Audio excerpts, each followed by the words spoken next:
اليوم سفرة سفوري بالصحراء صحوري. احنا واخونا ابو علاء هنا اخذنا معنا.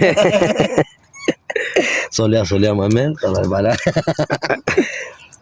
وخليكم ويانا بهاي الاجواء الجميله وجميله. يستحي عندنا ابو علاء يستحي من باكستان من طاجكستان. ما كنت على فوق راسي. اليوم طبعا لحم هسون دير بالك تغذيه وبصل وبوتيتا وللصبح. ترى جايب لنا فلافل مو احسن؟ صدق المؤمل.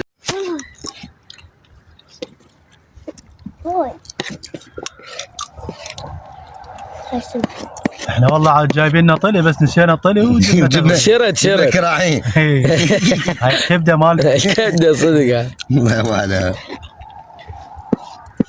يلا ان شاء الله على الجايات نصور لكم الطلي. امير الطلي اذا جبناه يتونس. امير غير يضل يرجف. بهارات شوف لنا ماكو والله قلت لهم لا بهارات حطوا. احنا نشوف لنا البهارات اكل.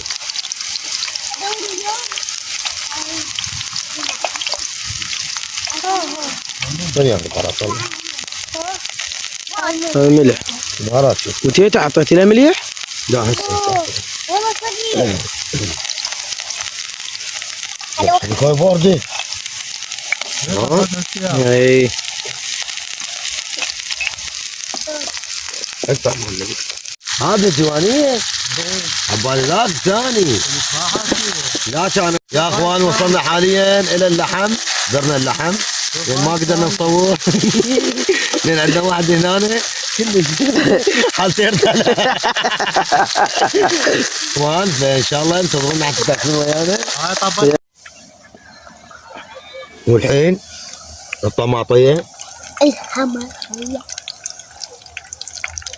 يعني ما شاء الله مدارة مو طبيعي. عندنا خطار جاي علينا من السودان. باكستان سودان. محمد صلوات. ديرها مخلد هيك شنو وحده خطلع صوت. هو انا اريد شو اسمه يقول وياي الدهن يحترق. لك اذا اخذت كذبه يطاوع. هي ديرها كلها فوقها شعليها. هي طماطم ست المرض. اللهم صل على محمد وعلى محمد. وعدل لو حاطين لنا البهارات خليها ديرها فوقها. وين شو اسمه دبيته بعد.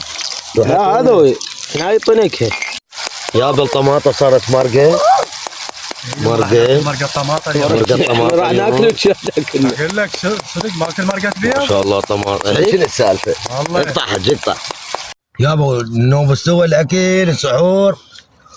سحرنا كذا فراي. بس الطلي ناسينا بالبيض طلع. بعدها نذبح بيض عندها طيان. اقطع